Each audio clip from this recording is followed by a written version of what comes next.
तो हेलो बच्चों, शुरू करते हैं। तो ज़्यादा इंट्रोडक्शन नहीं, हार्दिक चौबे नाम है, बस इतना काफ़ी है। ठीक है, तो आप लोग most of the students 7th 8th और 9th में हैं। तो देखते हैं कि क्या क्या पॉसिबिलिटीज़ हैं, कैसे कैसे हम लोग आर्मी, नेवी या एयरफोर्स में जा सकते हैं। तो जैसा कि आपने सेमिनार में आते समय भी देखा होगा कि डिफेंस फोर्सेज के बारे में जान रहे हैं। आर्मी सिलेक्शन लिखा था, लेकिन हम लोग डिफेंस फोर्सेज के बारे में जान रहे हैं। तो जो अपनी डिफेंस सिस्टम है, जो अपनी डिफेंस फोर्सेज हैं, वो तीन पार्ट या बोलो तो तीन जगह से डिवाइडेड है, या तीन पार्ट्स में डिवाइडेड है। आर्मी, नेवी और एयरफोर्स, है ना। इतना तो सबको पता है। चलो अब देखते हैं कि कैसे कैसे जा सकते हैं। तो जैसे आर्मी हुआ, नेवी और एयरफोर्स हुआ, तो इन सब में दो टाइप की रैंक्स होती है। एक होती है कमीशन रैंक्स,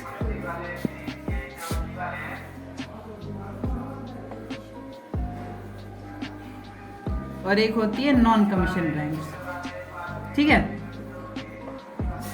स्पेलिंग देख लेना अपने हिसाब से। तो अभी देखते हैं कमीशन रैंक्स के बारे में। सबसे पहले देखते हैं, तो जैसा पिक्चर्स में भी देखा होगा, lieutenant, major, major general, general, colonel, brigadier. तो इन सब की बातें करते हैं ना।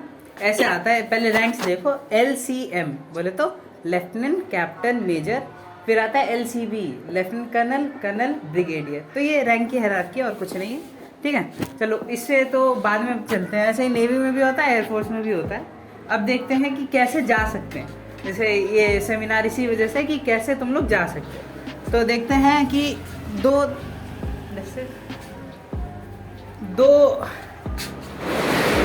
अभी हम लोग सिर्फ बात करेंगे कमीशन रैंक्स के बारे में। क्यों कमीशन रैंक्स के बारे में? क्योंकि कमीशन रैंक्स बोले तो अच्छी रैंक्स होती है, या आपकी सैलरी, पर्क्स, अलाउंसेस ज्यादा होते हैं। और इन्हीं से बोले तो आर्मी, नेवी, एयरफोर्स चलती है। जैसे कि मान लो कि तुमने देखा होगा, जैसे पिक्चर्स में जो मारने जाते हैं वगैरह वगैरह, तो ये कमीशन रैंक्स होती है। नॉन कमीशन रैंक्स उनको सपोर्ट करती है, जैसे कि उनका खाना देखना, रहना देखना, अकोमोडेशन देखना, ये सारी चीज़ें। तो हम लोग पहले देखते हैं कमीशन रैंक्स। तो कमीशन रैंक्स में आती है, सबसे पहले तो अगर ज्वाइनिंग होती है तो लेफ्टिनेंट के रैंक पे होती है आर्मी में, सब लेफ्टिनेंट के रैंक पे होती है नेवी में, और फ्लाइंग ऑफिसर के रैंक पे होती है एयरफोर्स में। तो सबसे पहले देखते हैं कि सबसे पहले और सबसे बेस्ट एंट्री बोलते हैं 12th के बाद वाली। ठीक, तो 12th में मोस्ट ऑफ द स्टूडेंट कोशिश करना कि साइंस ले, और उसमें भी PCM। मैं बस ये बोल रहा हूँ कि ये बेस्ट नहीं है, ये मत सोचना कि कौन सा। अच्छा ये बताओ कौन सी स्ट्रीम बेस्ट होती है? आर्मी, सॉरी, आर्ट्स, कॉमर्स या साइंस? बेस्ट कौन सा होता है तीनों में से? अच्छा नहीं, आर्ट्स गुड। और कोई सा? कॉमर्स अच्छी नहीं होती? ठीक, ऐसा नहीं है। जो आप स्ट्रीम लोगे, जो आप करना चाहते हो, उसके लिए वो बेस्ट होती है। आर्मी, सॉरी, अगर आप देखें तो साइंस, अगर आपको इंजीनियर बनना है तो आपके लिए साइंस बेस्ट होगी। अगर आपको एडमिनिस्ट्रेशन में जाना है तो आपके लिए आर्ट्स बेस्ट होगी। और अगर आपको चार्टेड अकाउंटेंट वगैरह बनना है तो आपके लिए कॉमर्स अच्छी होगी। तो कोई भी स्ट्रीम अच्छी या बुरी नहीं होती, सारी स्ट्रीम्स अच्छी ही होती हैं। डिपेंड करता है कि आपको क्या बनना है, आपको क्या करना है। अगर आपको आर्मी, नेवी, एयरफोर्स या डिफेंस सर्विसेज में जाना है तो प्रिफरेबल है साइंस, उससे भी PCM, मैथ्स सबसे ज़्यादा पूछी जाती है डिफेंस फोर्सेज। ठीक है, सब बढ़िया चल रहा है? अभी तक समझ में आ रहा है? चलो अब 12th के बाद एक सबसे बेस्ट एंट्री होती है, जिसकी बात करते हैं हम लोग, NDA, नेशनल डिफेंस एकेडमी। ये एक एकेडमी है जिससे ऑफिसर्स बनते हैं। आर्मी, नेवी, एयरफोर्स में ऑफिसर्स यहाँ पे मतलब ट्रेनिंग लेते हैं। ये पुणे में है, खड़कवासला जगह का नाम है, गांव है खड़कवासला। ये एकेडमी इंडिया की सबसे टॉप मोस्ट एकेडमी है। यहाँ पे ट्राई सर्विसेज, तीनों सर्विसेज की फोर्सेज के जो भी ऑफिसर्स हैं, कमीशन रैंक्स हैं, उनकी ट्रेनिंग्स वगैरह होती हैं। ठीक, तो अगर आपको आर्मी, नेवी, एयरफोर्स में एज एन ऑफिसर ज्वाइन करना है तो सबसे अच्छा तरीका होता है NDA ज्वाइन करना। ठीक है, इतना आ रहा है? अब देखते हैं कि इसके लिए एलिजिबिलिटी क्या होती है। एलिजिबिलिटी मतलब कि होना क्या क्या चाहिए आपके पास। तो एलिजिबिलिटी की अगर हम लोग बात करें तो आपके पास बस 12th पास होने चाहिए, और आपकी एज जो है वो 16.5 से 19.5 के बीच में होनी चाहिए।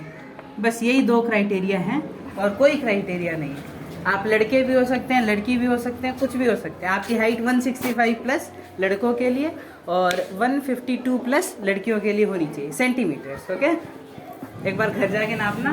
मोस्ट ऑफ द स्टूडेंट्स की हाइट होती है, ऐसा नहीं है, सब लगभग एलिजिबल होते हैं। और रही बात आँखों की कि तो लगता है चश्मा वगैरह वगैरह, तो ऐसा कोई बाउंडेशन नहीं है। आर्मी के लिए मोस्ट प्रेफरेबल, आर्मी के लिए थोड़ा मोड़ा इधर उधर होता है, वो थोड़ा जाके स्पेसिफिकेशन देखना तो हो जाएगा। ठीक है, अब बात करते हैं पेपर के लिए कि एनडीए में होता क्या है। एनडीए का जो पेपर होता है उसके अंदर क्या क्या आता है। इतने में इंटरेस्ट आ रहा है, नहीं आ रहा? आ रहा है।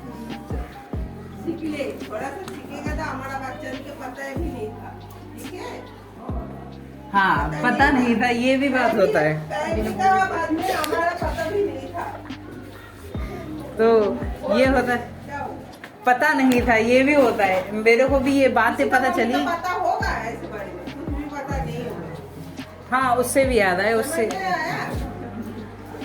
नहीं, बोलना चाहिए। चलो पहले एनडीए देखते हैं। तो एनडीए में जो पेपर्स होते हैं उनकी बात करते हैं। तो एनडीए में एक ही दिन में 2 पेपर्स होते हैं, पेपर 1 और पेपर 2। तो पेपर 1 में सिर्फ और सिर्फ मैथ्स आती है, 120 क्वेश्चन 11-12 क्लास के। ठीक है, तो इससे पता चल रहा है कि मैथ्स की इंपॉर्टेंस कितनी ज़्यादा है।